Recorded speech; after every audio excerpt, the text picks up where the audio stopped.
नीति वचन 24 अध्याय उसका 3 वचन पढ़ेंगे हम। The book of proverbs chapter 24 verse 3। नीति वचन 24 उसका 3 कोई भी पढ़ेगा।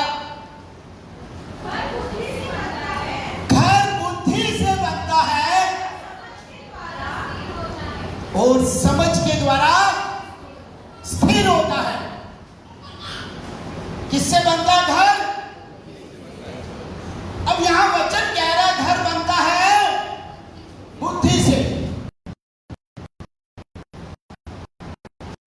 अब अगर हम देखें तो घर किससे बनता है? ईंटों से, रेती, सीमेंट से। लेकिन वाकई में घर बुद्धि से बनता है। अगर बुद्धि नहीं लगाओगे, नींव नहीं खोदोगे, नहीं खुदेगी, बिना नींव के घर बनेगा? बन जाएगा? क्या टिकेगा? नहीं टिकेगा ना। इसलिए वचन बताता है घर बुद्धि से बनता है। अब यहां भी परमेश्वर ने हमसे एक बात कही है कि घर बनाने के लिए हमें क्या करना है। सन 2008 में मैं प्रार्थना में था, तब प्रभु ने मुझे एक दर्शन दिया। मेरे जीवन में बहुत सारे अद्भुत दर्शन हुए हैं। तब प्रभु ने मुझे एक दर्शन दिया इस घर के बारे में। अब हम घर कैसे बनाते हैं? एक प्लॉट है, आप एक प्लॉट लेते हो, उस पे घर बनता है। कैसे घर बनाएंगे? सबसे पहले क्या करेंगे? प्लॉट की सफाई। प्लांट की सफाई होगी ना। How are you? Can you guess? उसके बाद क्या होगा? Guess where I got this from? नीहे निशान लगा करके नीहे खोदी जाएंगी। I didn't उसके bring बाद this from India. I brought this from नीहे another भरी country. जाएंगी। I bought this from. अगर लगता होगा मैं कहीं कहूँ तो बताना बाद में, अभी नहीं, This from. ठीक है ना। No. नीहे भरी जाएंगी। नीहे भरने के बाद Mine is actually another country. दीवारें खड़ी होनी शुरू होंगी। ठीक है। दीवारों के बाद छत आएगी, फिर प्लास्टर की तैयारी हो गई, इलेक्ट्रिसिटी का काम हो गया, फर्श बन गया, आखिर में जाकर के पेंट हो जाएगा, दरवाजे वगैरह लग गए। क्या बन गया? फिर घर। एक प्लानिंग के साथ एक घर बनता है। अब बाइबल हमें एक चीज बताती है। यीशु मसीह ने कहा मेरे पिता के पास रहने के लिए बहुत से, ठीक है ना। चलिए हम पढ़ते हैं यूहन्ना रचित सुसमाचार उसका 14 अध्याय उसकी पहली 2 आयतें पढ़ते हैं। The book of John chapter 14 verse 1 and 2। तुम्हारा मन व्याकुल ना हो, परमेश्वर पर विश्वास रखते हो और मुझ पर भी विश्वास रखो। यीशु मसीह ने कहा परमेश्वर पर विश्वास रखते हो, मुझ पर भी विश्वास रखो। मेरे पिता के घर में, यहाँ पे यीशु मसीह एक बात कह रहे हैं जो हम सबको पासवान लोग बताते हैं, मिनिस्ट्रियों में सुनते हैं, यूट्यूब पे सुनते हैं, कहीं जाते हैं, हमें सुनने को मिलता है हमारा एक घर है स्वर्ग में, हमारा घर है। वचन बता रहा है, हमें ऐसे बताया जाता है। ठीक है ना। क्या लिखा है? पढ़िए। मेरे पिता के घर में बहुत से रहने के स्थान है। क्या है? क्या स्थान है? क्या है? स्थान है। आगे, यदि ना होते तो मैं तुमसे कह देता। मैं तुम्हारे लिए जगह तैयार करने जाता हूँ। बड़ी अच्छी बात है। यहाँ पे अगर इंग्लिश में हम इसको पढ़ते ना तो वहां पे बड़ी अच्छी बात लिखी है। वहां पे लिखा है प्लॉट। क्या लिखा है? जगह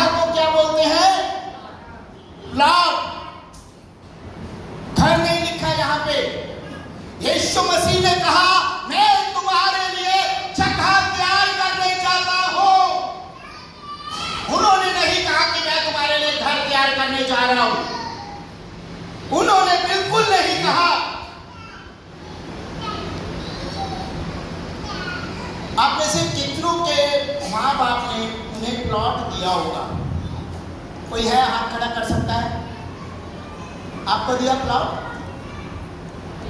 तो हाथ खड़ा करके बता दो। प्लॉट लिया, आपके पेरेंट्स ने प्लॉट दिया होगा, कोई होगा यहाँ पे? ठीक है ना? या आप अपने बच्चों के लिए किसी ने प्लॉट लेके रखा होगा? प्लॉट का मतलब क्या है? बना हुआ नहीं, बिना बना है जगह। यहां यीशु मसीह एक बात कह रहे हैं कि मैं तुम्हारे लिए क्या जगह तैयार करने जा रहा हूं। उन्होंने ये नहीं कहा कि मैं तुम्हारे लिए घर तैयार करने जा रहा हूं। जो कहते हैं ना लोग, मेरे पास स्वर्ग में घर है, मेरे पास स्वर्ग में घर है, आज वो सुने कि यीशु मसीह ने सिर्फ ये कहा है मैं तुम्हारे लिए जगह तैयार करने जा रहा हूं। एक कॉलोनी कटती हुई देखिए, एक बिल्डर एक जगह ले लेता बहुत सारी बड़ी, उसमें क्या करता है? मार्किंग लगाता है 100 गज, 200 गज, 500 गज। हमारे पंजाब में गजों के हिसाब से चलते हैं, यहाँ चलते हैं स्क्वायर फीट्स, ठीक है? तो यहाँ पे फीट्स है, हमारे पंजाब में एक गज है। एक गज कितने फीट का होता है? एक गज कितने फीट का आ जाता है? 2 फीट, बिल्कुल राइट। हमारे वहां अगर 100 गज का प्लॉट लेते हैं तो यहाँ कितना हो गया? 900 स्क्वायर फीट। वो प्लॉट की बड़ी अच्छी से करेगा, ब्रांडिंग करेगा, उसके आगे रोड की बताएगा आपको यहाँ से रोड जा रहा है। वो प्लॉट लेके क्या करते हैं हम? छोड़ देते हैं कि बनाते हैं? बनाते हैं ना। ठीक ऐसे यीशु मसीह ने कहा मैं तुम्हारे लिए जगह तैयार करने जा रहा हूं, अर्थात वहां पे कॉलोनी काट दी गई है आपके नाम की। क्या कर रहा है? कॉलोनी कट चुकी है, वहां प्लॉट रेडी है। अब यीशु मसीह ने कहा मैं तुम्हारे लिए सिर्फ प्लॉट दे रहा हूं। अब एक अच्छा बच्चा क्या करेगा? एक अच्छा बच्चा जिसे माँ बाप ने प्लॉट दिया है, बाप ने प्लॉट दिया है, वो क्या करेगा? घर बनाएगा। है? घर बनाएगा। आवाज नहीं आती आपकी, जोर से बोला करो। घर बनाएगा। और बुरा बच्चा बेच देगा। है? बेच देगा। फिर सोच के बोलो, क्या करेगा? बेच देगा, नाश कर देगा। बेचने से अच्छा बोलो नाश कर देगा। क्या करेगा? नाश कर देगा। वो अपने पिता की दी हुई चीज को, उसकी वैल्यू नहीं समझेगा। मेरे पड़ोस में एक भाई रहते थे, हमेशा अपने पिता को बुरा भला बोलते थे। एक दिन मैंने उनसे पूछा भाई क्या हुआ? तेरे भाई बहन तो कभी नहीं बोलते, वो बड़े अच्छे घर में रहते हैं। कहता मेरे पिता ने क्या किया, हमें सबको प्लाट दे दिए 100 गज के, यानी कि 900 स्क्वायर फीट के प्लाट दे दिए, और हमें 5-5 लाख दे दिया, बना के नहीं दिया। अब बाकी भाई बहनों ने क्या किया? उस 5 लाख में से 2-2, 3-3 लाख का बना लिया। अब उस भाई साहब ने अपना 5 लाख रुपया मस्ती में, खुशी में, आनंद में उड़ा दिया। अब पैसा नहीं है तो क्या करेगा? प्लाट बेच दिया, प्लाट भी बेच दिया। अब आप सोच रहे हो कि पास्टर जी मैसेज दे रहे हैं कि कहानियां सुना रहे, प्लाट पे ले आए, बिल्डर तो नहीं बनने लगे पास्टर जी, सही है कि नहीं? अब मैसेज तो दिख नहीं रहा ना आपको, अब मैसेज नहीं जा रहे हो। सन 2008 में सितंबर के महीने में मैं 40 डेज के फास्टिंग में था। मेरी फास्टिंग पहले ऐसी होती थी कि मैं अगर फर्स्ट डे रखता था तो 41 डेज में जाके मैंने खाना खाना होता था। डे नाइट फास्टिंग रहती थी। अब थोड़ा सा हो गया, कुछ प्रॉब्लम्स आ जाती हैं, तो उस वक्त मैं फास्टिंग में था। 40 डेज कंप्लीट होने लगे, मैं घुटनों के बल बैठा हुआ। 39 डेज कंप्लीट हो गए थे। रात के 11 बज गए। 12 बजे के बाद क्या शुरू हो जाता? 40 डेज, राइट। मैं प्रार्थना में बैठा हुआ घुटनों के बल, और मैंने अपने पलंग का सहारा लिया हुआ, खटिया, ठीक है ना, मैं पंजाबी में खाट और मंजा बोलूँ तो समझ नहीं लगेगा। मैंने अपने जो बेड का सहारा लेकर के प्रार्थना कर रहा था। मैं वहां प्रार्थना करते करते एकदम मेरा सिर गिर गया, अभी बेड पर गिर गया ऐसे करके। अब 40 डेज हो गए, मैंने कुछ नहीं खाया, सिर्फ मेरे पास क्या है, बाइबल पढ़ रहा हूँ, प्रार्थना कर रहा हूँ, कहीं जाता नहीं मैं फास्टिंग के दौरान। बहुत रियल होता है कि मैं बाहर निकलता हूँ फास्टिंग के दौरान। मैं वहां प्रार्थना कर रहा, रात को मेरा सिर जब नीचे गिरा तो उसके बाद मुझे नहीं पता क्या हुआ, मैं कितनी देर ऐसे रहा। अचानक से मेरे कानों में आवाज आई, हे मेरे बेटे राजेंद्र, उठ और ऊपर आ। ये मेरे साथ पहली बार नहीं हुआ, हर 3 साल के बाद मेरे साथ होता है। एवरी 3 years मैं आत्मा में आ जाता हूँ और अपने शरीर से बाहर आ जाता हूँ, और मेरे जानने वाले भी ये चीज जानते हैं। मैं अपने शरीर से बाहर था, मैंने अपनी आंखों से अपने बॉडी को वहां पर प्रार्थना में घुटने के बल देखा, और एक बादल आया और बादल ने मुझे उठाया और मुझे ऊपर ले गया, बिल्कुल ऊपर ले गया, और मैं एकदम न्याय के सिंहासन के सामने में पहुंच गया। मैं न्याय के सिंहासन के सामने पहुंचा और मैंने देखा कि परमेश्वर, सर्वशक्तिमान परमेश्वर का सिंहासन लगा हुआ है, यीशु मसीह है सामने में, एक व्यक्ति खड़ा है, एक व्यक्ति वो वहां पे खड़ा है, और बहुत बड़ी स्क्रीन लगी हुई है। सिनेमा हॉल में गए? सिनेमा हॉल में तो गए होंगे ना? नहीं गए कभी? हैं? सिर्फ 2-4 गए। भूख वाले बड़े गरीब हैं बेचारे, के बताना नहीं चाहते। गए ना? वो देखो आराम से, खुशी से। मैंने क्या बोला था? मुझे सवालों के जवाब, तो झूठ तो मत बोलो, यहीं से चुप तो मत रहो। गए ना? उससे बड़ी एक स्क्रीन लगी हुई है वहां, एक स्क्रीन लगी हुई है वहां पे। आप ये समझ लो कि ये सामने की दीवार, ये कितना होगा, इससे भी बड़ी एक स्क्रीन लगी है वहां पे। जब हम वहां जाएंगे, उस स्क्रीन पे आपके जन्म से लेके मरने तक का सारा वीडियो पल भर में चलेगा, पल भर में चलेगा। और वो व्यक्ति वहां पे खड़ा हुआ है और वो वीडियो देख रहा है। कुछ आवाजें बूफर की नाई गूंज रही थी वहां पे, और वो व्यक्ति कानों पे हाथ रख के जोर से चिल्ला रहा है, नहीं, वहां उस वक्त कोई नहीं था। हम जो अपने सोचने का, विचारने का, देखने का, गुप्त के पाप होते हैं ना, गुप्त के पाप समझते हैं? अब जरूरी नहीं है गुप्त के पाप हर चीज वैसे ही होता है। किसी के बारे में पीठ पीछे चुगली कर देना, बुरा बोल देना, अरे वो तो ऐसी है। मैं एक बात बताऊं आपको, 10-12 साल के बाद मैं महाराष्ट्र में मीटिंग ले रहा हूं। सबसे ज्यादा मुझे दुख मसीह लोगों ने दिया, सबसे ज्यादा मसीह लोगों ने मुझे दुख दिया। मैं यहां पे खड़ा होकर बोल रहा हूं, मैं पीठ पीछे नहीं बोलता, मैं जो बोलता हूं स्पष्ट। क्योंकि सबसे ज्यादा दुखी मसीह लोग ही देते हैं। यहां खड़े होकर बोलेंगे हम प्रभु की संतान हैं, हम तो प्रभु की संतान है, हालेलुया। तो बाहर आ, मैं देखूंगा तुम्हें, हालेलुया। तो बाहर आ, मैं देखूंगा।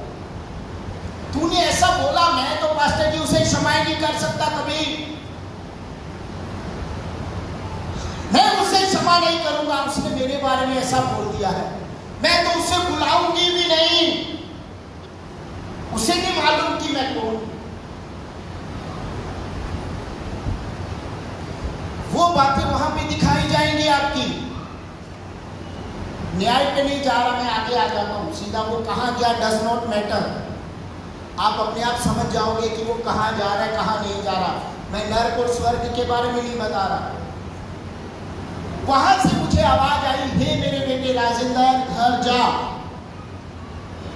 मैं अपने मन में सोचने लगा, विचारने लगा अपने मन में कि हे पिता, मैं जब भी आता हूं एक लंबे समय के लिए आता हूं, यानी कि 5-6 घंटे के लिए, 10-12 घंटे के लिए रहता हूं, और आज आप मुझे सिर्फ इतना सा दिखा के वापस भेज रहे हैं। बोला घर जा। क्या देखा मैंने, क्या देखा है मैंने अभी कि एक व्यक्ति न्याय हो रहा है, वहां पे उसके गुप्त के पाप प्रकट हो रहे हैं। वो किसी की निंदा चुगली कर रहा है, किसी के बारे में विचार रख रहा है, किसी के बारे में झूठ बोल रहा है। मेरे YouTube चैनल राजेंद्र भाटिया पे एक मैसेज डाला हुआ है मैंने कि स्वर्ग में कौन कौन नहीं जा सकता, या स्वर्ग में किसकी एंट्री नहीं होगी। बड़ा कड़क मैसेज है। वहां पे मुझे बताया और मैंने देखा, और उन्होंने मुझे बोला कि घर जा। मैं अपने मन में सोच रहा हूं प्रभु कहाँ। उतने में एक स्वर्गदूत मेरे पास आए और मुझे बोला, हे भाई राजेंद्र चले। अब मैं भी चुप चल रहा हूं। अब मुझे लेकर के वो धरती पर नहीं आए, वो मुझे लेकर के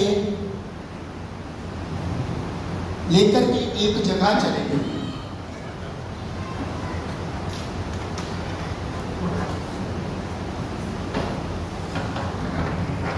वो मुझे लेकर के एक ऐसी जगह चले गए जहां पे चारों ओर हरियाली ही हरियाली है। एक तरफ बहुत अच्छे घास का मैदान,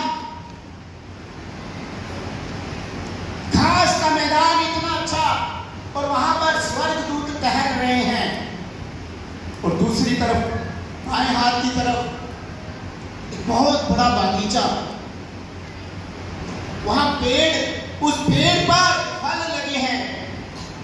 एक एक पेड़ पर 3-3 फल लगे हैं।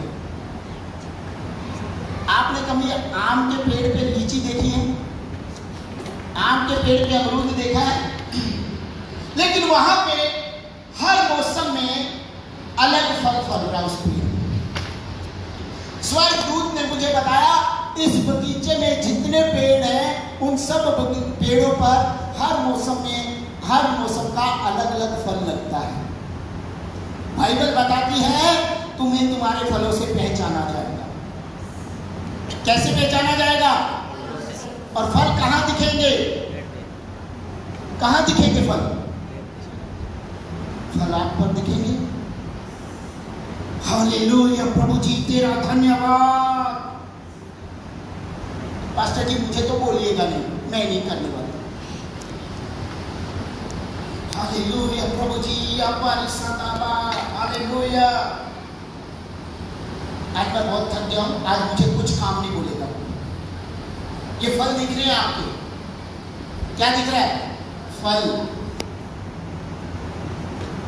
बाइबल बताती है, वचन में लिखा है, जो काम तुझे दिया जाए उसे अपनी पूरी शक्ति पर करना।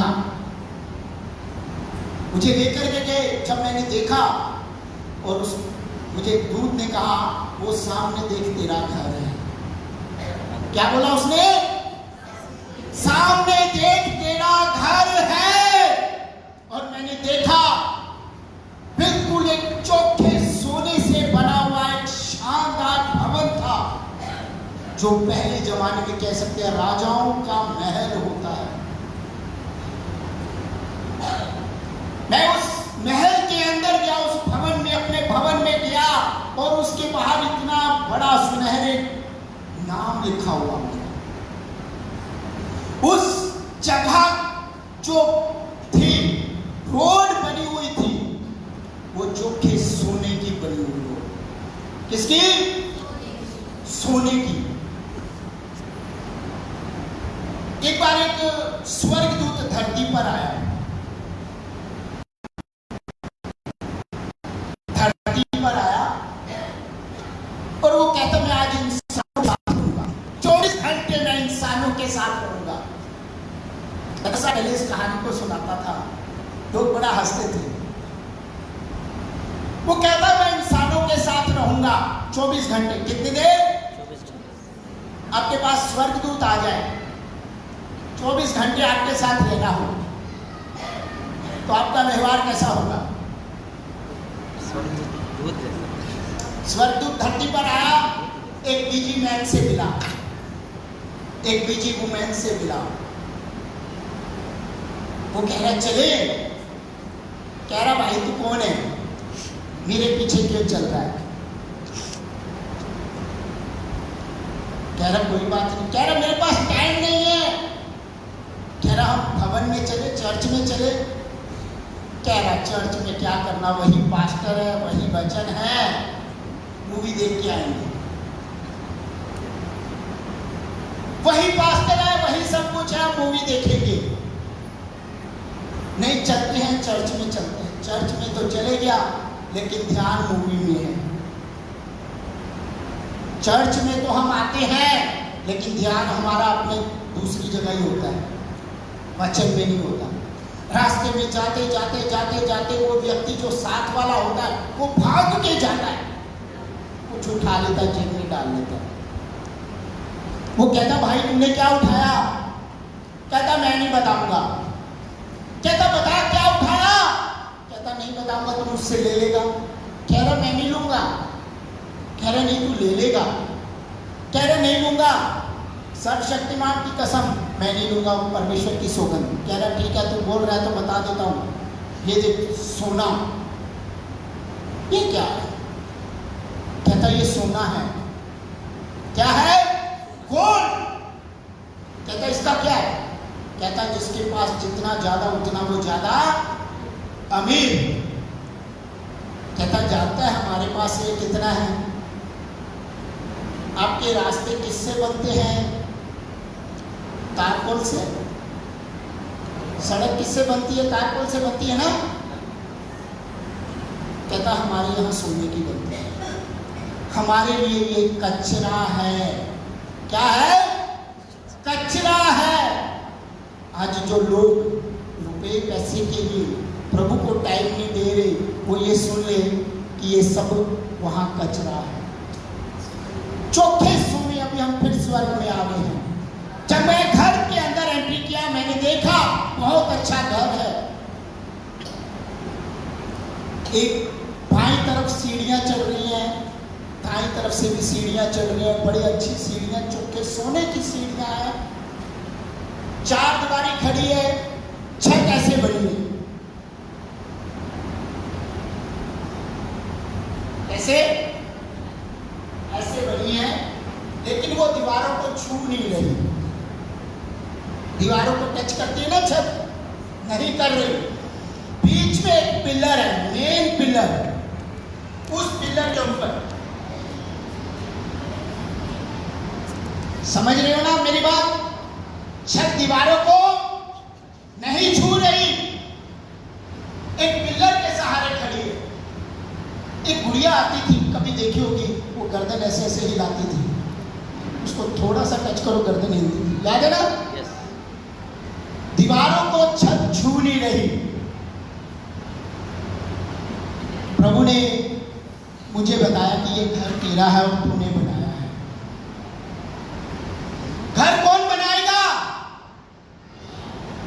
आप लोग बनाओ। प्रभु यीशु मसीह ने प्लाट काटे हैं। क्या लिखा है 14:2 में? जगह तैयार। मैं तुम्हारे लिए जगह तैयार करने जा रहा हूं। प्लाट। अब घर किसने बनाना है? अब ये मत कहना कि हमारे पास घर है। अब बनाना कैसे है घर? मुझे प्रभु के पास लेके आए। मैंने प्रभु से बात की। प्रभु ने मुझे कहा जा जाकर के मेरे लोगों को बता कि वो घर बनाए। मैंने कहा प्रभु ये घर बनाना कैसे है? अब घर बनाना भी है ना, कैसे बनाना है? अब कितने जन रेडी हैं घर बनाने के लिए? कितने जन रेडी हैं? कोई नहीं।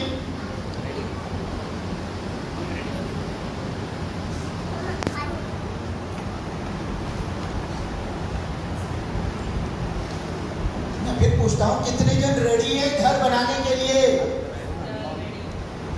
आवाज नहीं आती आप लोग को? हम लोग मेरा गला बैठ गया, पानी पीने लग गया, मैं माइक पे भी गला बैठ गया मेरा। आप लोगों की आवाज नहीं आ रही। प्रभु ने मुझे कहा लिख। पहली बात, जिन्होंने नोट करना है नोट कर सकते हो। पहली बात, जब तू प्रभु के घर में जाए तो डर और आदर के साथ जाना। कैसे? डर और आदर के साथ। जो नहीं बोल रहे वो बिल्कुल आना पसंद ही नहीं करते डर और आदर के साथ। उनको लगता है कि हमारा आदर कहाँ होगा? अगर हम प्रभु का डर और आदर लेके जाएंगे भवन में तो हमारा आदर कहाँ गया? ऐसे हम अपना घर नहीं बना पाएंगे। प्रभु का डर और भय रखना जरूरी है। मैं आज भी जब भवन में आना होता है ना, या मीटिंग लेनी होती है, रात भर मैं प्रार्थना में एक बात कहता हूँ, प्रभु मुझे वहां तब लेके जाना अगर वहां कार्य करना है, नहीं तो नहीं लेके जाना। क्या नहीं करना? नहीं तो नहीं लेके जाना। कोरोना के बारे में कितने जन जानते हैं? सब लोग जानते हाथ उठा के बताओ, कोरोना के बारे में कितने जन जानते हैं? हमारे पंजाबी में एक चीज कहते हैं कि ओके बाय बाय टाटा। इतना हाथ उठाने का मतलब है ओके बाय, अभी आप जा सकते हो। बाइबल बताती है, मैं मैसेज रोक के दूसरी तरफ जा रहा हूं आपके हाथ की तरफ। बाइबल बताती है जब इस्राएली जंग लड़ रहे थे, क्या लड़ रहे थे? बोलना, क्या लड़ रहे थे? जंग लड़ रहे थे। जंग लड़ रहे थे, तब मूसा ने हाथ ऊपर किए। यस। क्या किए? हाथ ऊपर किए। और बताएगा कितना ऊपर हाथ था? पूरा पूरा है पूरा ऊपर। और बाइबल क्या बताती है? जब जब मूसा का हाथ नीचे हुआ पराजय हुई है, इस्राएल हार गए, क्या करने लगे? हारने लगे। तो आप लोगों का तो हाथ ही इतना रहता है, तो आप लोग कहां से जीतोगे? समझ रहे हैं? बाइबल बताती है आपका हाथ प्रभु के नाम में ऊंचा उठना चाहिए। ऐसा होना चाहिए। ऐसा तो कहते हैं ओके बाय बाय टाटा। बोलते ना बच्चों को, ओ अंकल जा रहे, ओ मम्मी जा रही, ओ पापा जा रही, जाओ बाय टाटा करो, टाटा करो। कैसे टाटा करती हो? अब प्रभु को भी टाटा ऐसे ही करती हो। प्रभु के नाम में ये नहीं है कि मैं हूं। हमेशा याद रखना, प्रभु के लिए हाथ ऊपर करना है तो पूरा, उससे अच्छा मत करो। बाइबल बताती, मैं नहीं कह रहा, आप बाइबल पढ़ो। लिखा है जब मूसा का हाथ नीचे होता था इस्राएली हार जाते थे। जब आपका हाथ प्रार्थना में नीचे हो जाता है, आप आत्मिक युद्ध हारना शुरू कर देते हो। आपके परिवार में डिस्टर्बेंस शुरू हो जाती है, आपके मुंह से आवाज नहीं निकलती, आप रोना शुरू कर देते हो।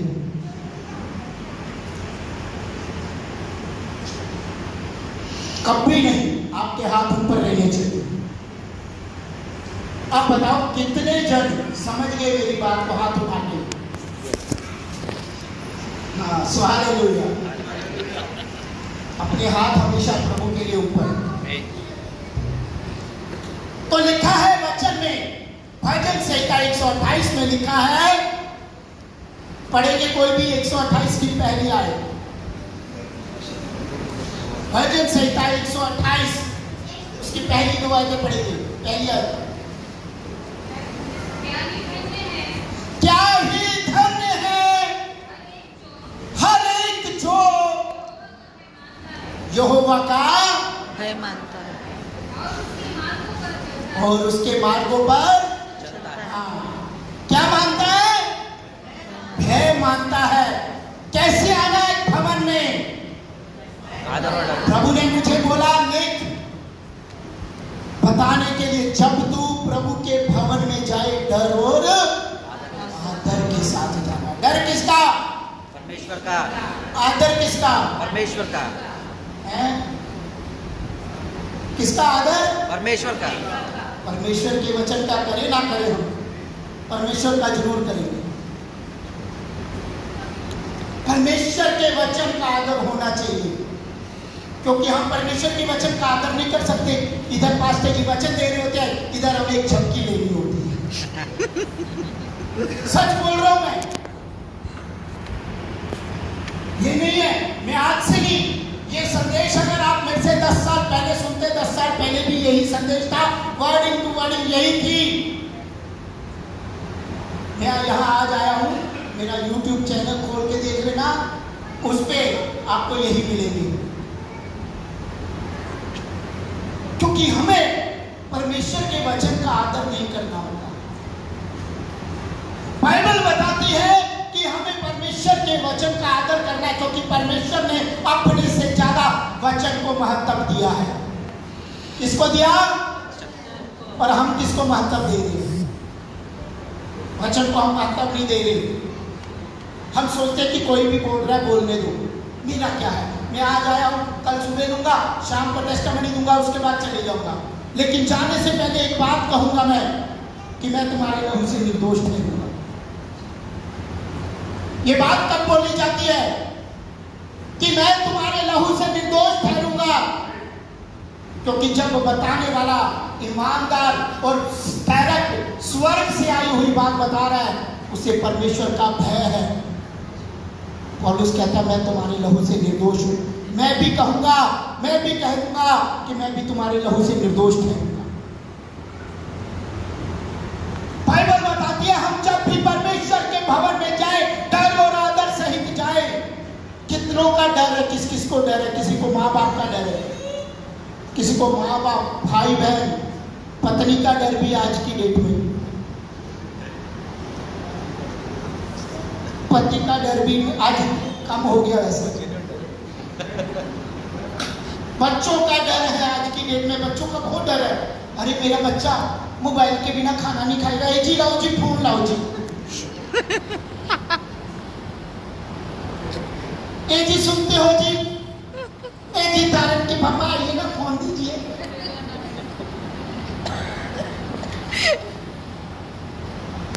बच्चों का डर है, भूत प्रेत का डर है, माँ बाप का डर है, शैतान का डर है। ये सब डर वो डर है जो आपको लेके डूब जाते हैं, मर जाओगे आप, खत्म हो जाओगे, नाश हो जाओगे। लेकिन एक डर ऐसा डर है जिसे रखने से आपको जीवन मिलता है, और वो डर है परमेश्वर का डर। से हालेलुया। वो डर परमेश्वर का डर है। बाइबल बताती है परमेश्वर का भय माने। जब आप परमेश्वर का भय मानोगे तो आपके जीवन में कार्य होगा, आनंद होगा, समृद्धि होगी, सारी चीजें होंगी। शैतान आपको छू नहीं पाएगा, और छू भी लेगा गलती से तो आपके पैरों को हाथ लगा के वापस जाएगा। गारंटी देता हूं, लिख के देता हूं, अगर आप परमेश्वर का भय मानोगे, शैतान आपके पांव को हाथ लगा के वापस जाएगा। कभी आपको किसी ने मारा है? पति को छोड़ के बोलना, अब पति के ऊपर मत ले आना बात, ठीक है ना। पहला, जब हमने प्लॉट लिया तो उसकी क्या कर रहे हैं, सफाई कर रहे हैं। प्लॉट दिया परमेश्वर ने, अब उसकी क्या होगी, सफाई होगी। अब क्या करनी है, नींहें भरनी है। अब उसने मुझसे कहा लिख, बड़े ध्यान से सुनना, लिख, जब तू प्रार्थना करे तो ईमानदारी से करना। ये जो प्रार्थना है ये नींहें भरने के लिए भी आती है, मजबूत पिलर भी आपका। जब तू प्रार्थना करे तो दिखावे की प्रार्थना नहीं करनी है। कितने जन है यहाँ पे जो चंगाई की प्रार्थना करते हैं लेकिन उनके स्वभाव में गालियां हैं? कोई नहीं बोलेगा ना, होते हैं मास्टर जी ऐसे कि चंगाई की वो प्रार्थना करेंगे लेकिन बुरे ही बातें बोलेंगे, गुस्सा करेंगे। तो बाहर आ, मैं देखता हूं। और हैरानगी की बात ऐसी होती है कि वो चंगाई हो जाती है। मानते इस बात को? चंगाई होती है लेकिन वो बुरी बातें बोलते हैं। अब आप बोलोगे पास्टर जी क्या वो ईमानदार नहीं है? बहुत सारे लोग हैं गलत काम में लगे होते हैं, लेकिन चंगाई की प्रार्थना करेंगे चंगाई हो जाएगी, भविष्यवाणी करेंगे भविष्यवाणी होगी, होती है ना। और हमारे जैसे कहते हैं कि कुछ नहीं कहना उनको, हमें कुछ नहीं कहना उनको। हम सोचते हैं कि प्रभु काम कर रहा है। चलिए एक छोटी सी कहानी सुनाता हूं। आपके पास एक भिखारी आ रहा है। क्या आ रहा है? आपके पास नहीं आता, उधर वालों के पास बिल्कुल नहीं आता, इधर ही आ जाता हूं मैं। इससे अच्छा भाई लोग जवाब दे देंगे। आप लोगों के पास एक भिखारी आ रहा है। क्या? भिखारी आ रहा है, पिछले 4 साल से आ रहा है, डेली आ रहा है। उसे 10 रुपए 5 रुपए दे दो आप। एक दिन आप जा रहे हो रास्ते से, गाड़ी से जा रहे हो या स्कूटर से जा रहे हो या ऑटो में जा रहे हो, सिग्नल पे रुकते हो आप, आपको वो भिखारी नजर आता है। एक वाइन शॉप पे वाइन लेना है। मैं जब पहली बार महाराष्ट्र में आया ना तो नागपुर से मुझे चंद्रपुर आना था, तो मैंने बड़ी पहली बार आया था, 2015 की बात। एक चीज पड़ी मैंने, देसी दारू की चिल्लर की दुकान। मैं सोचने लगा, मेरे साथ पास्टर गाड़ी चला रहे थे, मैंने कहा पास्टर जी ये क्या लिखा है? कहते चिल्लर की दुकान है। मैं सोचने लगा यार ये चिल्लर की दुकान क्या होती है? कहते पास्टर जी यहाँ बोतल नहीं बिकती, अगर आपको छोटा छोटा जिनको लेना होता ना वो ले सकते हैं। अच्छा, देसी दारू भी चिल्लर में बिकती। और चिल्लर शब्द मैंने पहली बार तभी सुना था, क्योंकि हमारे पंजाब में मैं था, बाकी जगह था, चिल्लर का इस्तेमाल शब्द नहीं सुनते थे। हम लोग कहते छूटे खुला। तो मैंने देखा, अब आप उस व्यक्ति को चिल्लर की दुकान पे खड़ा पाते हो, देसी दारू की चिल्लर की दुकान पे, आप क्या करोगे? मैं ऑप्शन दूंगा, घबराइए नहीं। आप उठोगे, सीधा जाके उसके कान पे मारोगे, बी ऑप्शन, चुपचाप बैठे रहोगे, अंदर ही अंदर कुड़कुड़ाओगे।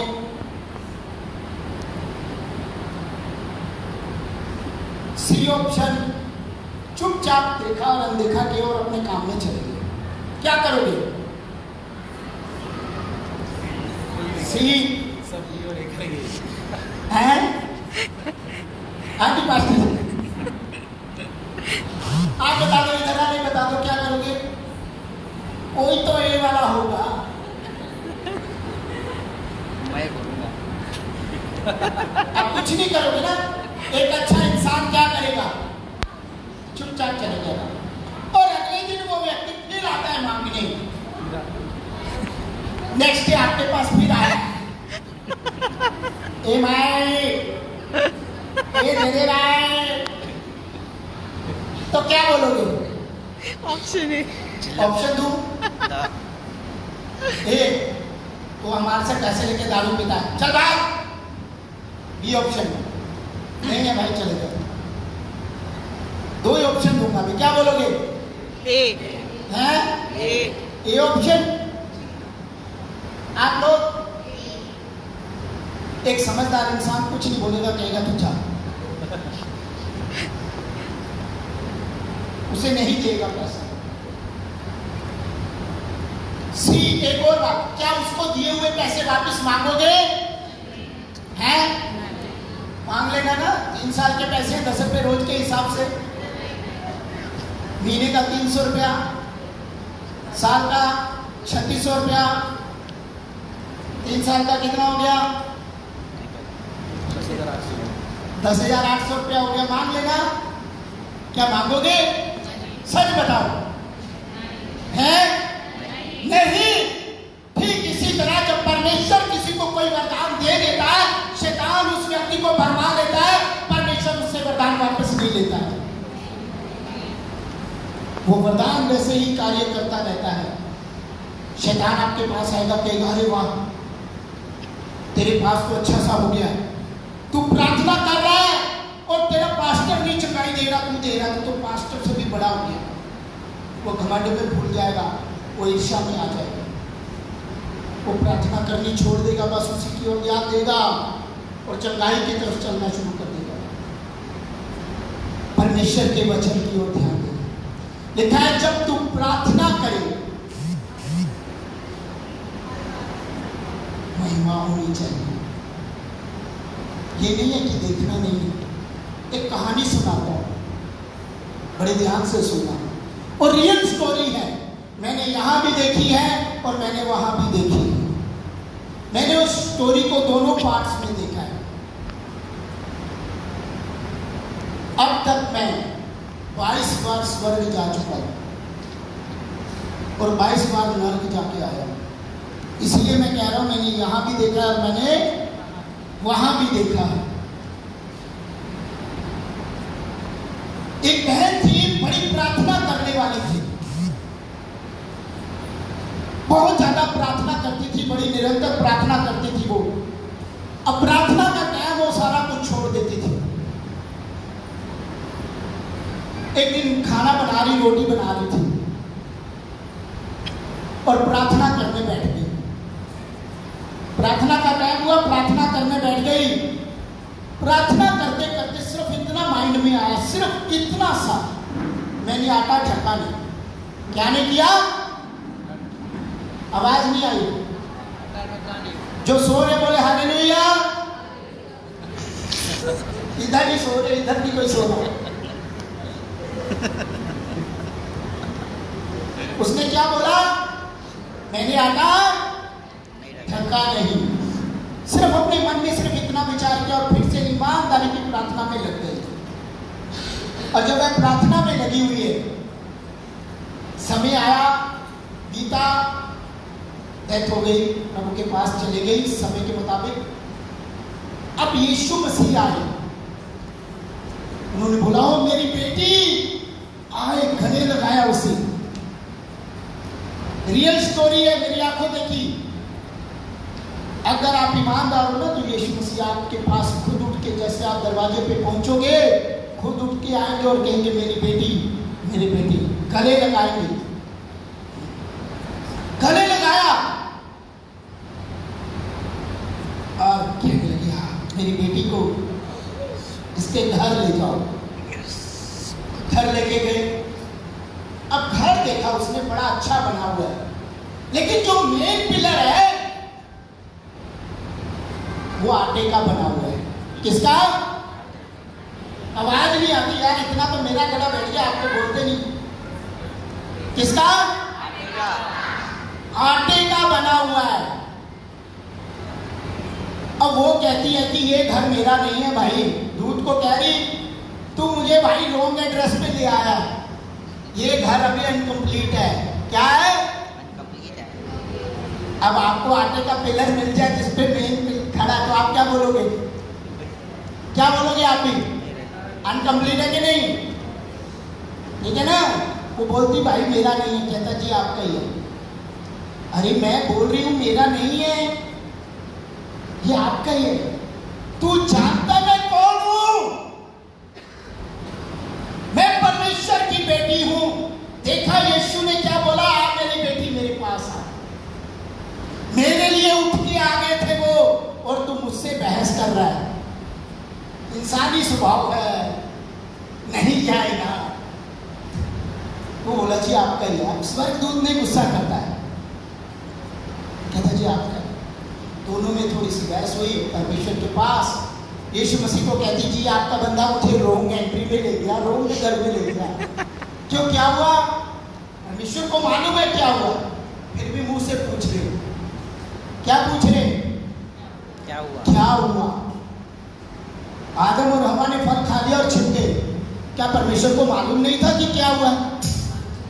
फिर भी परमेश्वर ने पूछा क्या हुआ। परमेश्वर उसे भी पूछ रहे क्या हुआ? ये बंदा मुझे गलत रोड पे ले गया, रॉन्ग घर में ले गया। क्यों? मुझे घर किसने बनाया उसी से मिला दो। घर तो आपने बनाया है। जब आप प्रार्थना करते हो, अगर आपकी प्रार्थना करते हुए ध्यान कहीं और चले जाता है तो घर वही बनेगा।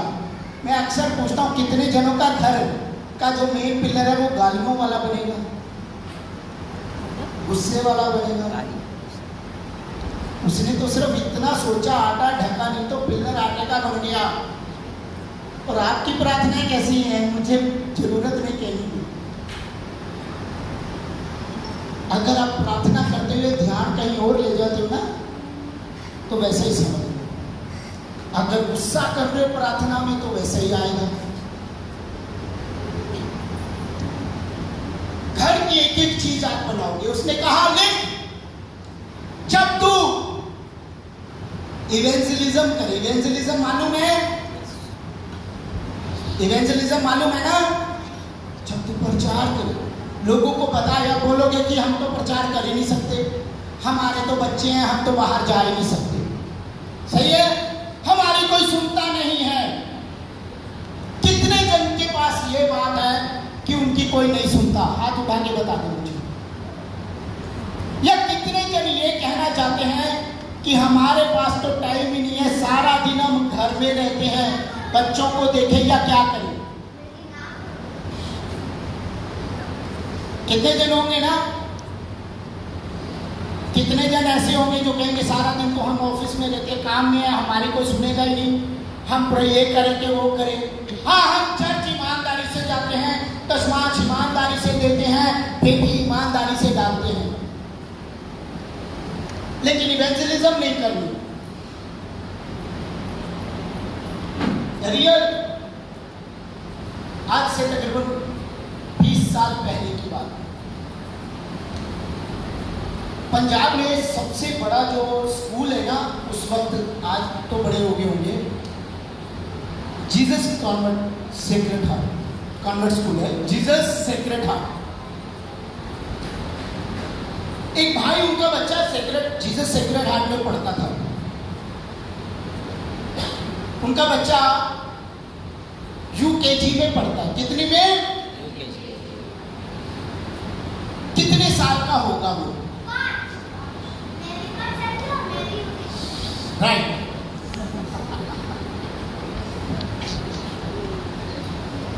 पांच साल का बच्चा क्या प्रचार करेगा? एक दिन वो भाई का रात को 11 बजे मुझे फोन आया, भैया आपको मेरे बच्चे की कल स्कूल में पेरेंट्स मीटिंग है। पेरेंट्स मीटिंग किसकी होती है आप बता दीजिए? किसकी होती है पेरेंट्स मीटिंग? पेरेंट्स की होती है, टीचर और सही है कि गलत है? सही है। अब वहां पे उसने कहा भैया कल मेरे बेटे की पेरेंट्स मीटिंग है, आपको जाना। कोई आपको बोले कि मेरे बच्चे की पेरेंट्स मीटिंग है, आपको जाना, तो कैसा लगेगा? कैसा लगेगा पास्टर जी? शादी भी नहीं हुई हो आपकी और एकदम कुंवारे हैं अभी मतलब एक सोचिए कि शादी नहीं हुई आपकी और कुंवारे हो और कोई कह रहा है कि मेरे बच्चे की पेरेंट्स मीटिंग में आप नहीं जाना। मैंने उसको बोला भाई क्या कर रहा है, बच्चे तेरे हैं तू ही जा। नहीं आपको जाना है, मैडम ने आपको बोला आने के लिए। मैं हैरान हो गया यार क्या बात है, मुझे क्यों बोल दिया। कहता डायरी पे लिख के आया। ठीक है लेके आओ। रात को 11:30 बजे मेरे घर आया, डायरी दिखाई, उस पे बाकी में मेरा नाम लिखा हुआ था। अगले दिन मैं चले गया। स्कूल के फादर मुझे जानते थे, मुझे देखते बोले ओ ब्रदर आप। तो मैं पास्टर भी था, इवेंजलिस्ट था, प्रचार ज्यादा करता था, टेस्टिमनी देता था और वो काम करता था। और मुझे बोले ब्रदर आप मुझे बोलते। मैंने कहा जी आपने ही बुलाया है। मैंने बुलाया है, मैंने डायरी रख दी, आगे से देखो। अच्छा तो ये आपकी गलती है। मैंने कहा जी मेरी गलती नहीं, इन दोनों की गलती है। अब बड़े ध्यान से बात को सुनिए, क्योंकि आप लोगों को हंसाना इसलिए जरूरी था, आप लोग उदास होकर बैठे हुए थे। वो बोले जी आपकी गलती है। मैंने कहा जी मेरी नहीं है, इन दोनों की गलती है। कह रहे नहीं ये आप ही की गलती है। मैंने कहा जी मेरी नहीं है। मैडम को बुलाया, मैडम भी मुझे जानती थी, वो भी क्रिश्चियन थी, कई मीटिंग्स में आ चुकी थी मेरी।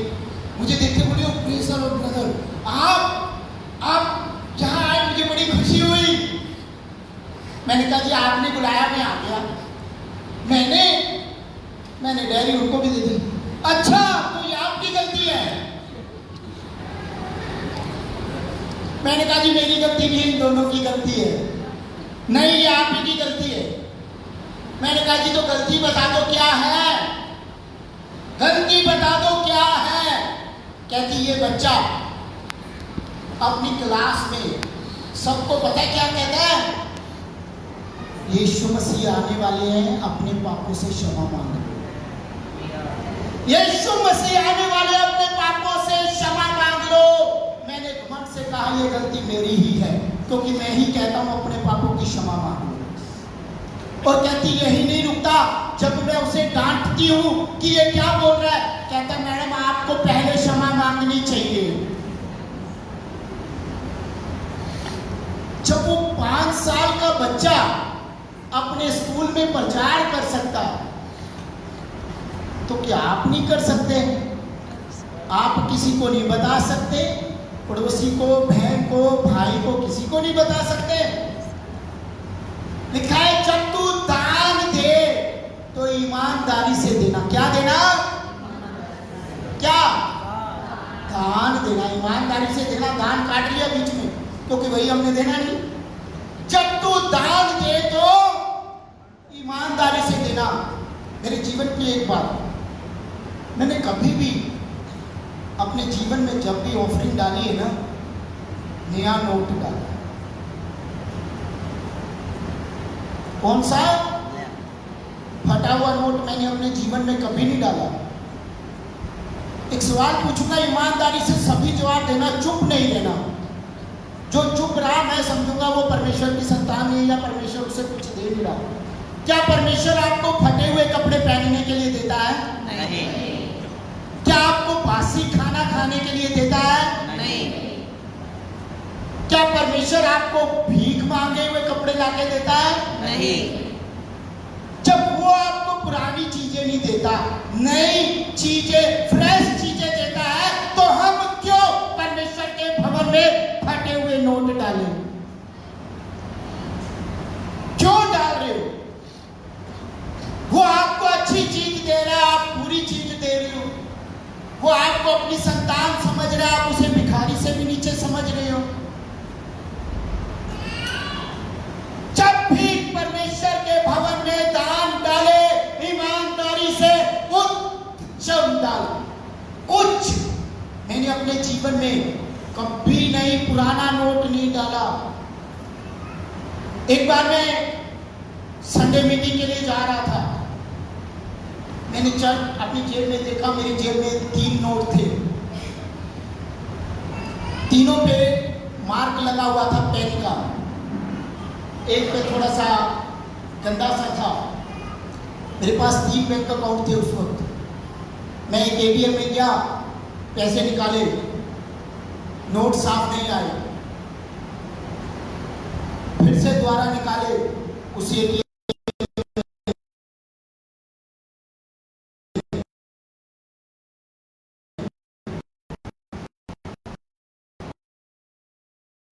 मेरा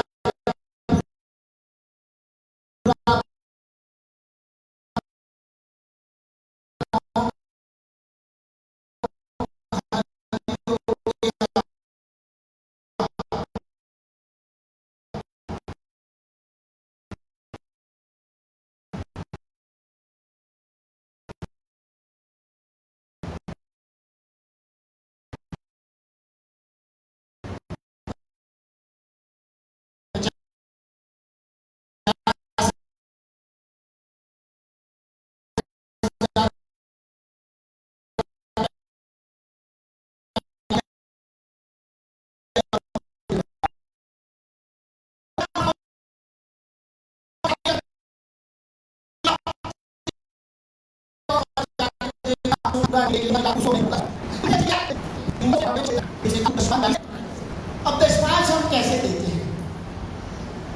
आधे लोग तो देते ही नहीं है। मैंने 9 कलीसियाएं बनाई हैं। एज ए अपोस्टल मुझसे बात करते हैं लोग, अपोस्टल 9 कलीसियाएं बनाई हैं। 34 देशों में जाके प्रचार किया है मैंने। सबको एक ही बात सिखाता हूं, अगर देना है तो ईमानदारी से देना, नहीं तो नहीं देना।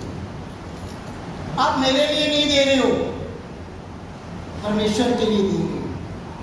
आजकल लोगों की पता क्या होगी थ्योरी, पास्टर को क्या देना, बाहर दे दो, गरीब को दे दो, उसको लग पता नहीं कहां से सीख के आ गए। बाइबल में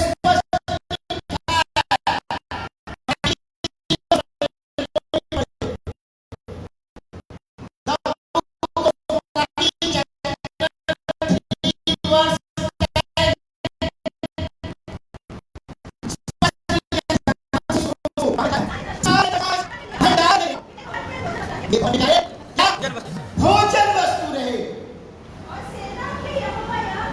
और सेना का यहोवा यूं कहता है, ऐसा करके मुझे परखो। परमेश्वर पहले भी वही था, आज भी वही है और कल भी वही रहेगा। परमेश्वर नहीं बदलता, हम बदल जाते हैं। वो कहता है ऐसे करके मुझे परखो। मैं आकाश के झरोखे खोल के मैं तुम्हारे ऊपर अपरंपार आशीष की वर्षा करता हूं कि नहीं। मजाक नहीं है, ईमानदारी की बात। मैं अपने जीवन से इस बात को लेके बोलता हूं। मैंने जब घर छोड़ा कुछ नहीं था, लेकिन मैं अब तक 450 बार फ्लाइट में बैठा हूं। 450 बार फ्लाइट में बैठा हूं, वो भी पिछले सिर्फ 15 सालों में।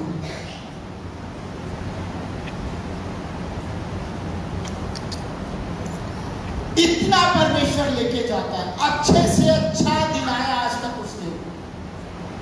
मेरी एक शर्ट भी लेके आनी होती है ना कोई, वो भी 3000 से कम नहीं लाके देता मुझे। क्यों बताओ मुझे, क्यों वो 3000 की शर्ट दिलाता है? क्यों दिला रहा है? क्योंकि मैं उससे उत्तम से उत्तम देना जानता हूं अपने पिता को। मैं फटा हुआ नोट नहीं डालता, मैं फटी हुई चीज देना नहीं जानता किसी को, और खास तौर पे परमेश्वर के भवन में या परमेश्वर के दास के आने को बिल्कुल भी नहीं। इसीलिए लिखा है, जब तू दशमांश देता है, दान देता है, ईमानदारी से दे, ऐसा करके परख के देख ले। मैं रिटर्न कहता हूं, अगर आपके घर में बीमारी है, परेशानी है, कुछ प्रॉब्लम चल रही है और आप दशमांश नहीं दे पा रहे हो, मैं कहता हूं ईमानदारी से दशमांश दो। अगर उस महीने आपको आशीष ना आए तो आप आकर मुझे कह देना। मैं अपने पिता के घमंड में ये बात कहता हूं, सर्वशक्तिमान परमेश्वर की हजूरी में बात कहता हूं, आप ईमानदार बनो, वो आपको उत्तम से उत्तम देगा। ऐसा करके आप मुझे नहीं उसे ही परख के देख लो। मेरा यीशु है कितना महान, उसके जैसा है कोई कहाँ। ऐसा परमेश्वर है मेरा। कितने जन बोर हो रहे हैं? समाप्त कर दूं मैसेज? अभी आधा हुआ और उसने कहा लिख, तू क्षमा करेगा। सबसे ज्यादा कठिन चीज क्या करेगा? क्षमा। ईमानदारी से बताना कि क्या आपने कभी किसी को क्षमा किया दिल से?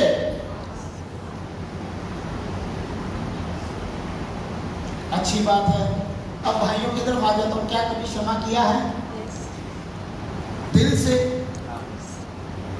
यीशु मसीह क्रूस पर चढ़ाए गए, उससे एक रात पहले उन्हें मारा।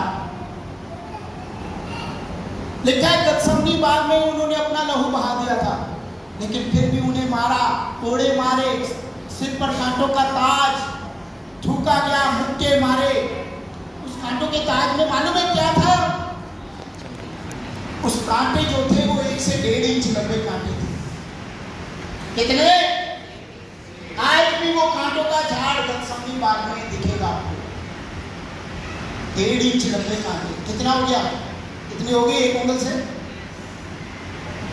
वो कांटा पूरा पूरा अंदर घुस गया था।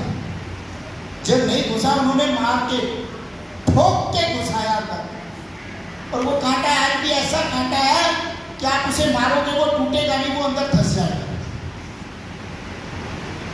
उस कांटे को मारा, उसके अंदर ठोक दिया, फिर भी वो क्रूस पर चढ़ के कहता है हे पिता इन्हें क्षमा कर ले, नहीं जानते ये क्या करते हैं।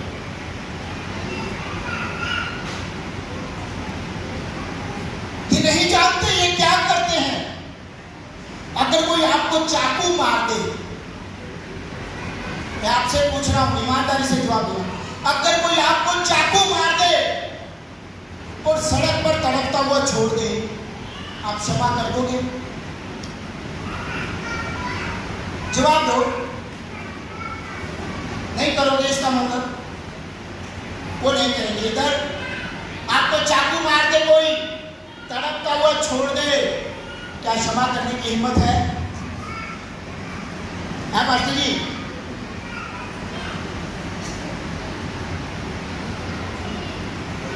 चाकू मार दिया था मेरे यहां पे,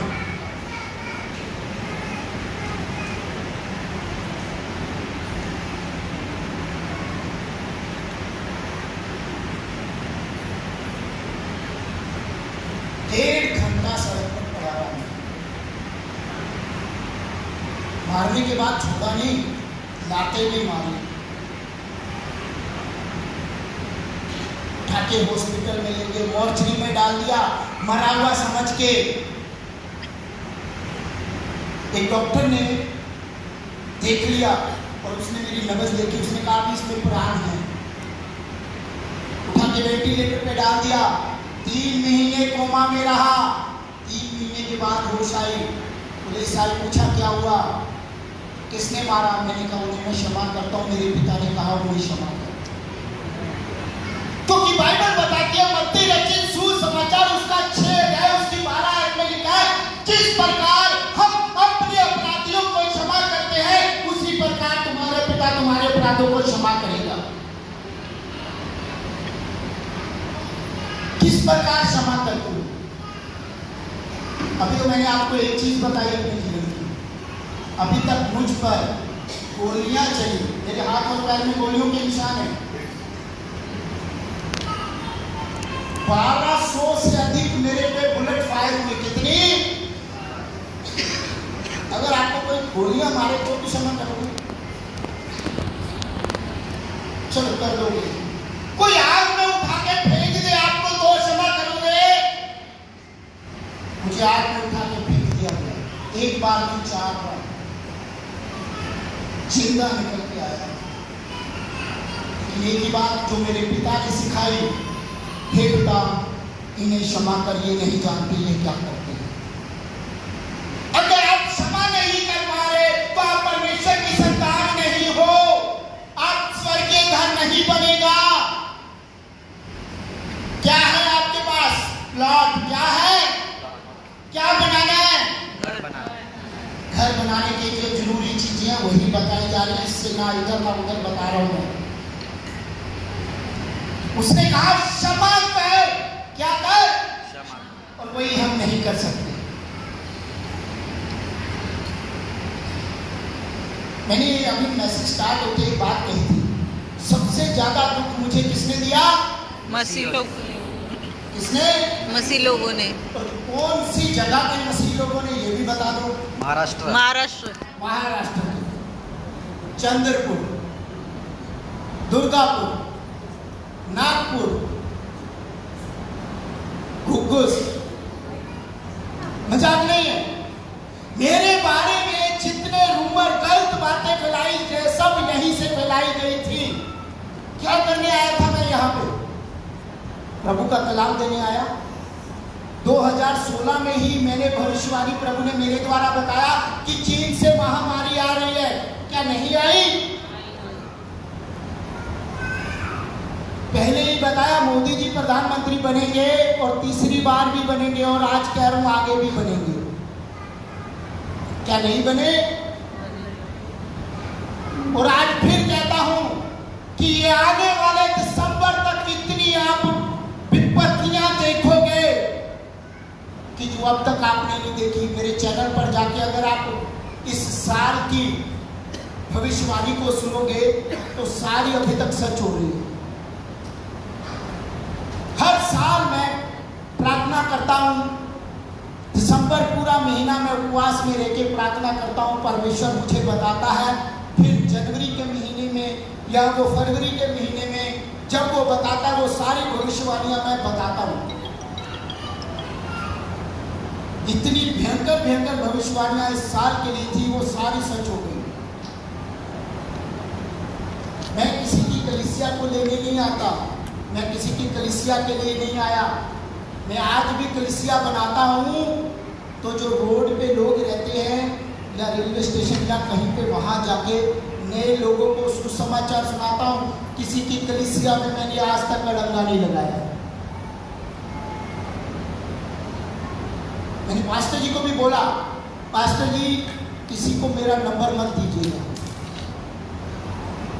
ताकि वो समझ पाए। आपसे प्रार्थना करो, नहीं तो मेरे तक पहुंचने की कोशिश करते हैं। मेरा सिर्फ यही काम है कि प्रभु के बारे में बताना। लेकिन सबसे ज्यादा विरोध मेरा पंजाब में और महाराष्ट्र में हुआ। इवन ऐसा हो गया कि मैं मरने पर आ गया था, सबसे ज्यादा। लेकिन फिर भी प्रभु ने मुझे बोला, इन्होंने तुझे सताया, उनके बीच में जाके रहना शुरू कर। मैं महाराष्ट्र में आया, कलीसिया बनाई, कलीसिया बना के आगे भी चल दिया। महाराष्ट्र में 3 कलीसियाएं बना ली, क्योंकि मुझे लोगों से प्रेम है, प्रभु के वचन से प्रेम है। हमें क्षमा करनी सीखनी है। जब आप क्षमा करोगे तब परमेश्वर आपके जीवन में कार्य करेंगे। सबसे बड़ी जो कमजोरी आपको स्वर्ग के अंदर जाने से रोकती है वो है कि आप क्षमा नहीं कर पा रहे। आपकी स्वर्ग पे एंट्री नहीं होगी, रिटर्न में नहीं होगी। फिर उसने कहा, लिख, अपने बच्चों को अच्छी शिक्षा दी।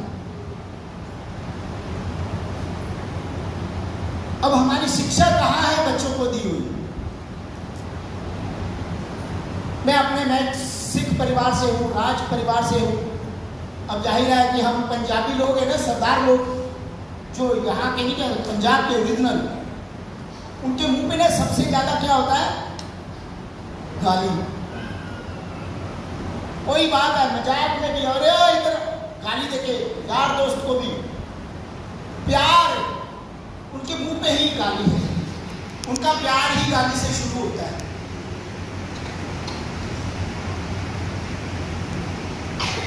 अब बोलोगे कि ऐसा कैसा है? मैं एक बार अपनी बुआ के घर गया, तब मैं मसीह में आ गया हुआ था। मैं बुआ के घर गया, उनके बेटे के बेटा हुआ था, अब वो बड़ा हो गया था। अब मैं गया, अपने भाई के पास बैठा हुआ था रूम में, वो अपने बेटे को बुला के कहता अपने चाचू को गाली मार के दो। उसके लिए एक प्राउड की बात है कि मेरा बेटा गाली देनी सीख गया। ये छोड़ो, मैं मसीह लोगों के पास गया, वो कहता है पास्टर को गाली देके बता। समझ रहे आप मेरी बात? हम बच्चों को क्या सिखा रहे हैं? क्या हम बच्चों को प्रार्थना करनी सिखा रहे हैं? क्या बाइबल पढ़नी सिखा रहे हैं? एक सच्ची कहानी सुनाता हूं, जिनके बच्चे हैं शायद उनको चुभेगी।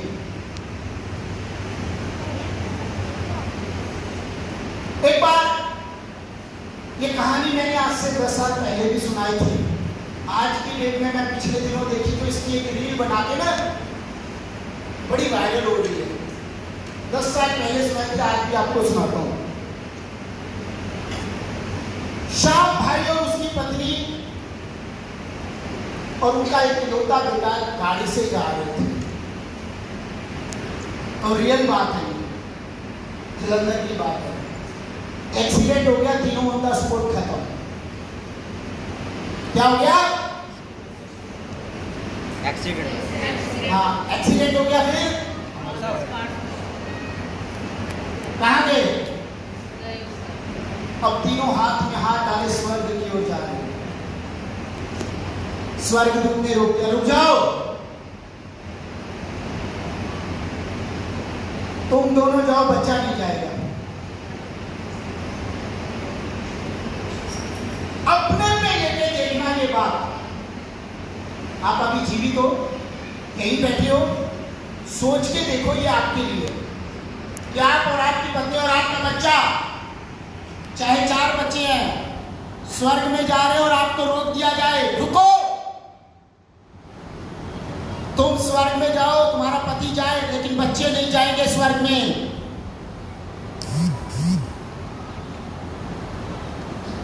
क्या करोगे? खुशी मनाओगे? अरे हम तो स्वर्ग में आ गए हैं, क्या करोगे? उसने कहा हमारा बच्चा हमारे साथ है तो क्या करे? दूत ने स्पष्ट कहा है तो क्या करो? कि चर्च जाता था, प्रार्थना करता था, चर्च जाता था, मोबाइल लेके बैठा रहता था। कितनों के बच्चे मोबाइल लेके चर्च में बैठे होते पीछे? जब प्रार्थना का टाइम आता है तो मोबाइल में लगे होते हैं, और वो लोग भी नहीं जाने वाले। जब फोन आता है, चर्च में मैसेज चल रहा होता है, फोन उठा के बाहर चले जाते हैं। हाँ जी, अरे मैं चर्च में आया हूं।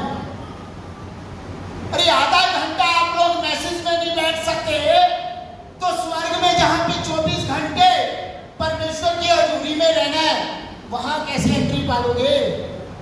क्या लिखा है पास्टर प्रकाशित वाक्य में? कितनी देर स्वर्ग में आराधना होगी? 24 घंटे। पढ़ा ना कि पढ़ाओ बच्चा? 24 घंटे आराधना चलेगी। आप आधा घंटा नहीं बैठ पा रहे तो स्वर्ग में जाओगे? सच बोलना, जो व्यक्ति आधा घंटा मैसेज के लिए नहीं बैठ पाता, उठ के फोन उठा के बाहर चले जाएगा, मैं रिटर्न देता हूं, वो स्वर्ग में नहीं जाएगा, नहीं जाने वाला वो स्वर्ग में। स्वर्ग में वही जाएगा जिसका घर तैयार होगा, और अगर घर तैयार नहीं है तो वो कॉलोनी में नहीं जा सकता। कॉलोनी कटती है ना, आपने प्लाट ले लिया, बाकी घर बन गए, क्या आप प्लाट में जाके रह लोगे? बोलो, हैं? नहीं। आवाज नहीं आती यार आप लोगों की। ये भाई लोगों की, भाई लोग आपकी आवाज आएगी? आएगी। क्या प्लाट ले लिया, बाकी घर बन गया, आपका नहीं बना तो क्या रह लोगे? नहीं। क्यों? घर ही नहीं बना। खाली प्लाट पे नहीं रह पाओगे ना, क्या रह लोगे तंबू गाड़ के अब्राहम की तरह? वहां तंबू नहीं मिलेगा, तंबू भी आपको बनाना है, तंबू भी आपको ही बनाना होगा। आप किसी दूसरे शहर जाते हो, अगर रहने का इंतजाम ना हो तो क्या चलो जाओगे? मैं कहीं भी जाना होता ना तो पहले होटल सर्च कर लेता हूं, समझ रहे ना? पहले होटल सर्च कर लेता हूं। मैंने कहीं भी जाना है, अगर मेरे जानने वाला वहां नहीं है तो मैं होटल सर्च पहले करता हूं। अगर जानने वाला है तो मुझे पता है वो मैं उसके घर रुकूंगा। आपके जानने वाला स्वर्गीय पिता स्वर्ग में रहता है, लेकिन वो आपको सिर्फ प्लॉट देगा, घर नहीं देगा। घर कौन बनाएगा? आवाज नहीं आ रही इधर वाले, तो इधर ही आ जाओ। स्वर्गीय पिता आपको प्लॉट देगा, घर कौन बनाएगा? तो रहना किसने वहां पे? हमने। घर बनाने का टाइम पीरियड कितना है? जब तक आप यहाँ पे हैं। मेरे मैसेज में आपको गुस्सा भी हो रहा होगा, कुछ भी लग रहा होगा, लेकिन सच्चाई यही है, जब तक आप प्रभु के वचन को ईमानदारी से पढ़ना शुरू नहीं करोगे, मानना शुरू नहीं करोगे, उसकी आज्ञाओं को नहीं मानोगे, आप स्वर्ग में नहीं जा सकते। उसने कहा लिख, जब तू आराधना करे, क्या करे? आराधना करे तो आनंद से करना। कैसे?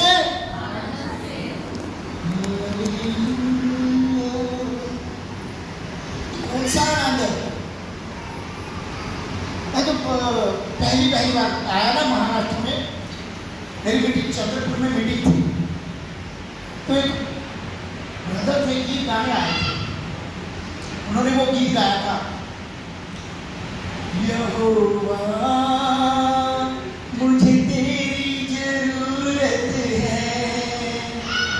तो उसके बाद वो एक वो क्या है वो गीत, वो गीतकार का नाम, वो मेरे साथ कई बार उन्होंने मीटिंग शेयर की, जिन्होंने वो गीत गाया, अब्बा खुदा तू है मेरा, क्या नाम? हाँ, अजय चौहान। अजय चौहान, मैंने उनके साथ कई बार, वो जब गीत गाते ना तो लोग नाचते हैं। लिखा है जब तू आराधना में परमेश्वर के भवन में गीतों में हो तो आनंद से नाचना। राजा दाऊद कैसे नाचता था? आनंद, पागलों के सब। उसको अपने वस्त्रों का होश नहीं रहा। आज हम देखते हैं, आज हम नाचेंगे ना तो ये साथ वाले क्या कहेंगे? ये कहेंगे ये तो पता नहीं चर्च में कैसे है, ये सोचेंगे कि ये है। मैं पंजाब में था, मैंने पंजाब में चर्च जो ओपन की ना, मेरी चर्च में सभी के सभी जवान थे, 85 ईयर के। उन्होंने जवान पता क्या बोलता था? सबसे पहले खड़े होके नाचते थे। हमारे पंजाबियों में जोश बहुत होता है नाचने के लिए। उसके बाद मैं जब महाराष्ट्र में आया तो मैंने देखा महाराष्ट्र लोगों में भी बहुत जोश है नाचने के लिए। फिर मैंने जब बात की तो देखा नहीं, पता है नाचने के लिए जोश कहाँ पे है महाराष्ट्र के लोगों में, या लोगों में, शादियों में, चर्च में नहीं, शादियों में। तब तो अच्छा सा मेकअप करना, आज मुझे मेकअप करना, पति को बोलेंगे मैं तो आज जा रही हूँ, मैंने जाना है, मेरे को मेकअप जाना है, मैंने ब्यूटी पार्लर जाना है आज। और शाम को जब वो फंक्शन होता है ना लेडीज से, तब ठुमक ठुमक के नाचेगी क्योंकि वहां कैमरामैन है। सच में कैमरा है और कैमरे ने नाच के दिखाएंगे।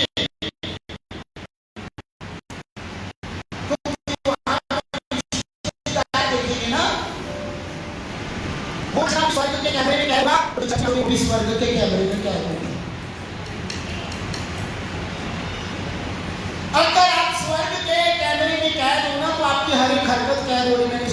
बताया था कि जो आप अपने मन में विचार रहे हो, सोच रहे हो, बोल रहे हो ना, वो भी कैद होती है, और वो भी बुफर की नाई वहां पे जब आप खड़े होगे ना तो चलेगी। आराधना करो दिल से, पूरे दिल से, गीत गाओ आनंद में। भजनकार कहता मैं हर वक्त तेरे लिए एक नया गीत गाऊंगा। हम तो नया छोड़ो पुराना नहीं गाते। कितने जन तेलुगु है? तेलुगु लोग आए के बाद हाथ ऊपर आने सीधे, और वो भी अभी मैंने बताया कि हाथ कैसे खड़ा करना है, तो अभी कैसे किए, यानी ये लोग नहीं जीतने के लिए। एक गीत है, तेलुगु गीत है, दाविद कुमारुना नगाटी पोकया नजरी आड़ा नविचिपोकया नीवु तपनाकी लोकमुलो नीवु तपनाकी दाविद कुमारुना नगाटी पोकया।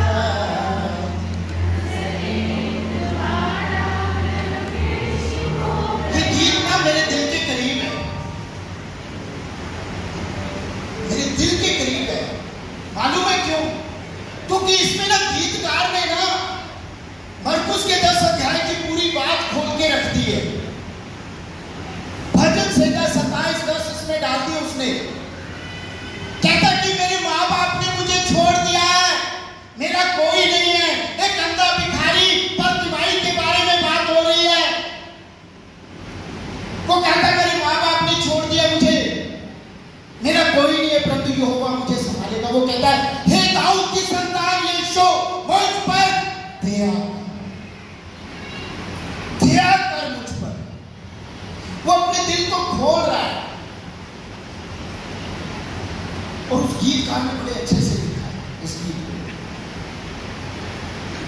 उसने उसको प्यार किया। जब मैं इस गीत को गुनगुनाता हूं ना तो मैं अंदर से बड़ा अच्छा फील करता हूँ। मेरा फेवरेट गीत है, और मराठी में मेरा एक अच्छा गीत है, फेवरेट मराठी में भी है, मीने चिलेफला। बहुत अच्छा है कि वो उसमें बताता है कि परमेश्वर ने तुम्हारे लिए मार खाई। वो कहता है मेरे लिए मार खाई उसने, तब मुझे सब कुछ अच्छा मिल रहा है।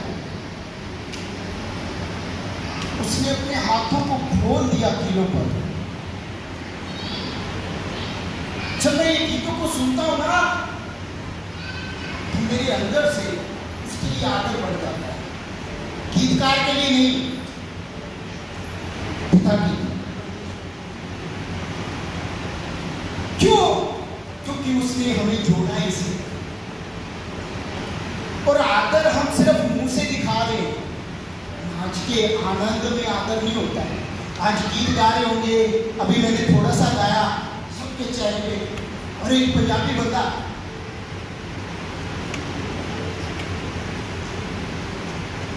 दिल से कोई कार्य करो, दिल से परमेश्वर के भवन में जाओ, डर और आदर सहित जाओ, दिल से जाओ। लिखा है जब तू दान दे तो दिखावा ना करना। हमारा दिखावा बहुत होता है। मैं बहुत सारी चर्चेज में जाता हूँ, वहां पे लिखा होता है फलाने की याद में। बाइबल बताती है कि शांत होकर के एक बात, परमेश्वर के सामने आपने एक रिवार्ड लेना है कि यहाँ पे रिवार्ड लेना है? परमेश्वर के सामने है।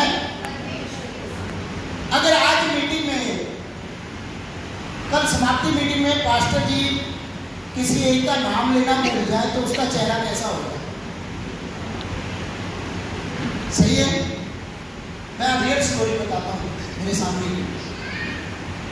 मैं चंडीगढ़ में था। चंडीगढ़ मालूम है, पंजाब में पीजीआई कैंपस में CNI चर्च है।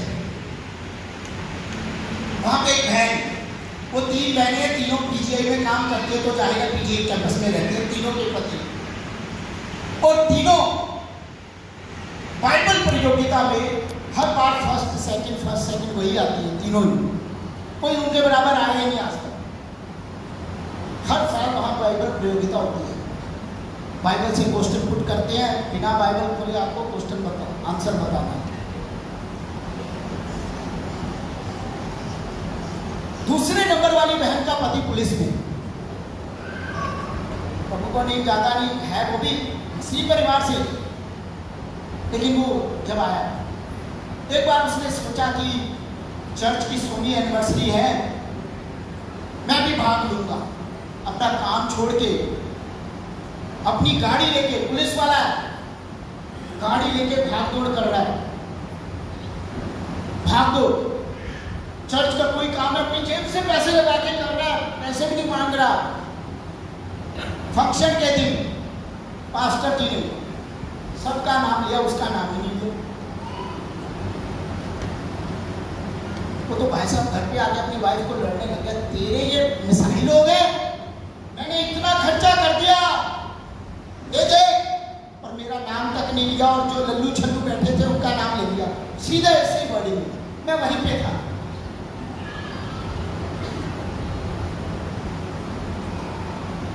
मैंने प्रार्थना की प्रभु से उस रात आके, मैंने कहा प्रभु उस पास्टर को नाम लेने देते।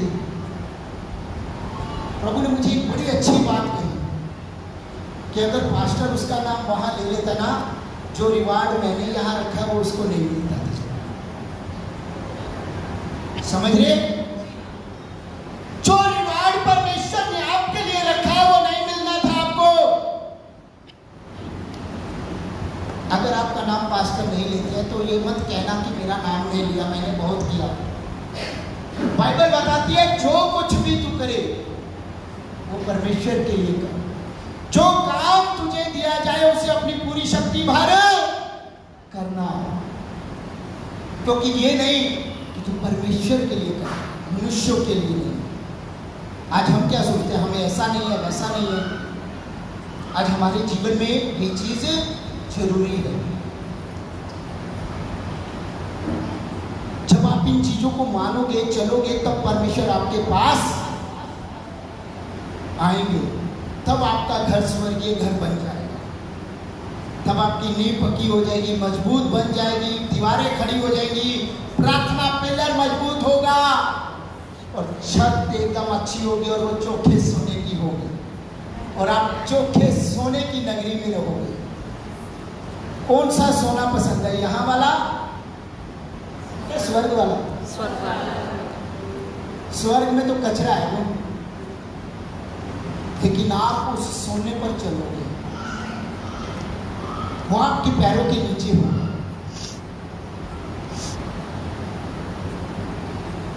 परमेश्वर ये चीजें कहता है कि अगर आज आपको परमेश्वर के साथ चलना है, ईमानदारी से चलना है, आपको अपनी कमियों को निकालना है, तो आज आप निकालो। अब मैं फिर से पूछता हूं, अब बताओ कितनों के पास स्वर्ग में घर है? जो बातें मैंने बोली, अगर वो सारी बातें कम क्वालिटी में है तो हाथ उठा के मुझे दिखाने का कोई फायदा नहीं। हो सकता है कि ठीक है ना, जो बातें मैंने बोली, अगर वो बातें आप में है, आपने स्वर्गीय घर बना लिया है, तो बोल सकते हो। नहीं बनाया तो आज से बनाना शुरू करो, आज से बनाना शुरू करो। आज हम परमेश्वर के पास आते हैं। आइए हम सब खड़े हो जाते हैं, अपनी आंखों को बंद करते हैं।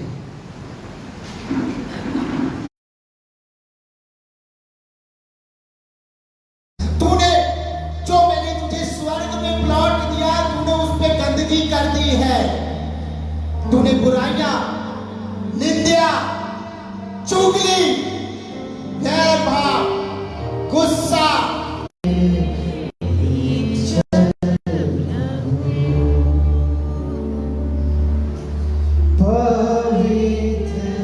अपने हृदय को खोल दीजिए। आज यीशु मसीह कहता है मेरे पास आ, मैं तुझे लेके चलूंगा, मैं तुझे उस स्थान पर लेके चलूंगा जहां मैंने तेरे लिए